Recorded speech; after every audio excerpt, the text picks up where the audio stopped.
Наша страна каждый год качает нефть, которая хватит на десятилетия вперед. Страна – один из крупнейших экспортеров нефти в мире. И при этом прямо сейчас люди стоят в очередях на заправках по 18 часов с талонами и QR-кодами, с перепродажей бензина по 250 рублей за литр из-под полы.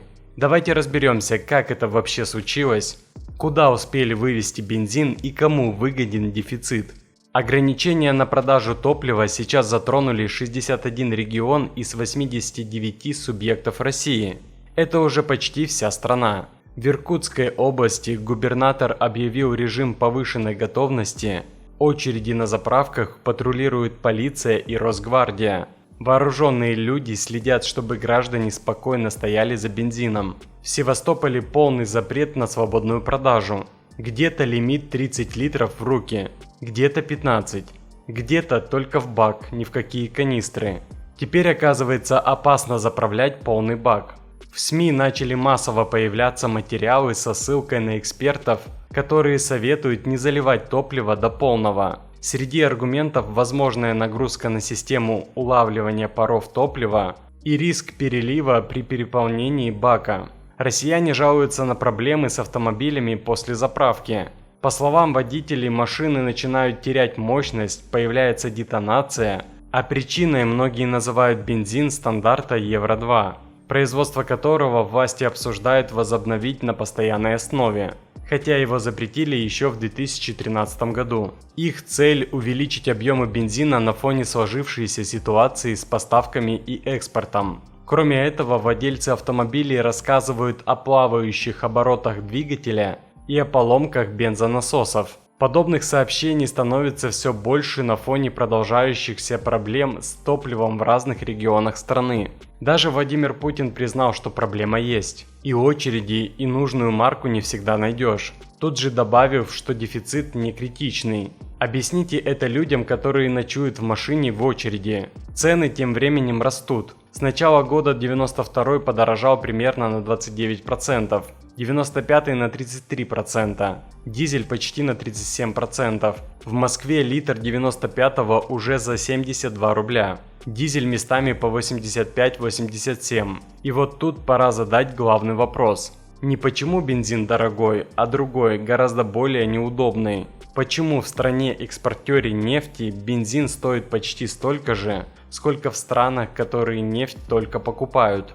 Смотрите на цифры. По данным мировых рейтингов, на данный момент Россия находится на 22-м месте в мире по цене 95-го бензина. Это означает, что бензин дороже, чем почти в 80 странах планеты. Причем в большинстве из них вообще нет своей нефти. При этом сосед по СНГ Казахстан, где добыча нефти на душу населения выше российской, держит цену в районе 48 рублей за литр, почти в 1,5 раза дешевле, чем у нас. В странах Персидского залива, Саудовской Аравии, Катаре, Кувейте, Омане топливо тоже в разы дешевле российского, потому что государство сознательно держит часть нефтяной ренты внутри страны. Они отправляют все на экспорт по максимальной цене. Вот он, неудобный вопрос. Если нефть – это конкурентное преимущество страны, то почему это преимущество не чувствует на себе ее собственный гражданин? Где эффект того, что под ногами одно из крупнейших в мире месторождений? Почему человек в Иркутске, рядом с которым качают нефть буквально соседним регионом, стоит в очереди 18 часов, а человек в Эр-Рияде или Дохе платит за бензин в разы меньше и без всяких очередей?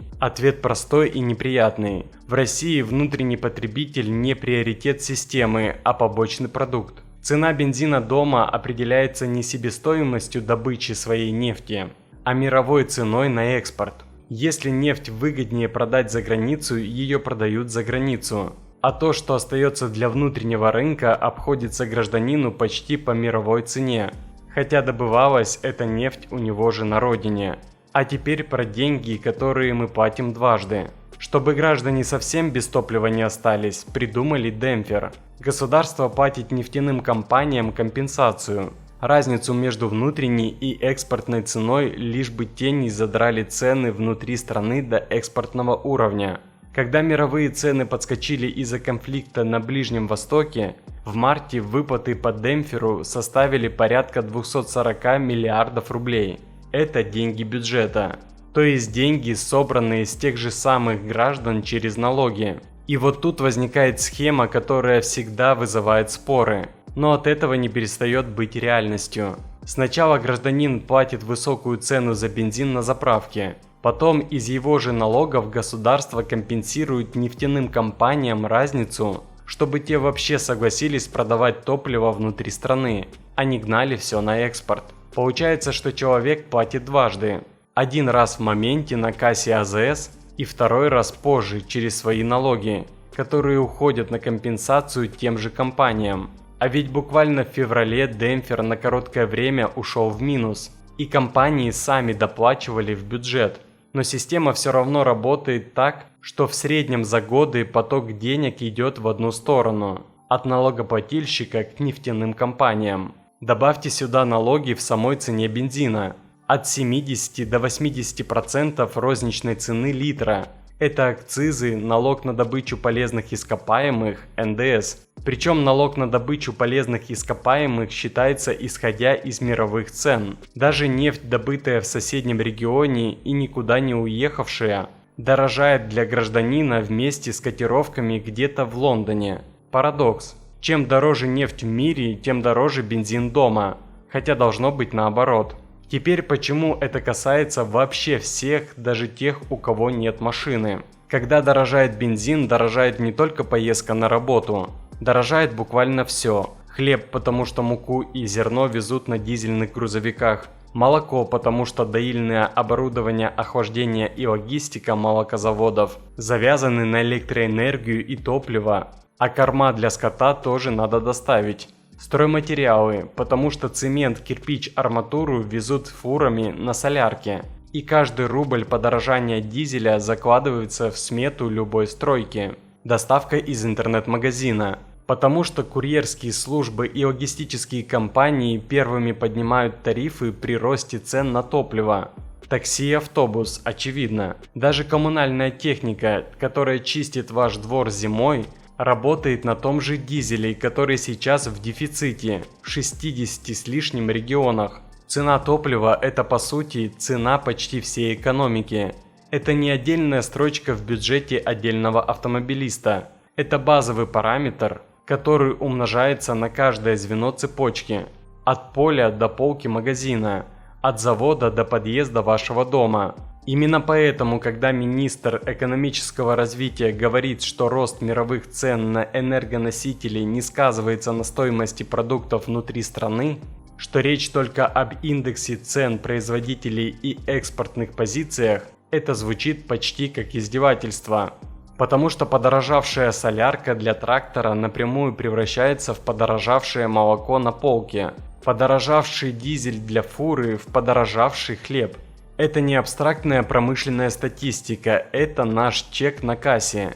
А теперь самое главное. По Конституции природные ресурсы страны – это достояние ее народа. Не 5-6 вертикально интегрированных компаний, не узкого круга акционеров и топ-менеджеров, которые получают рекордные дивиденды на фоне рекордных же выплат из бюджета.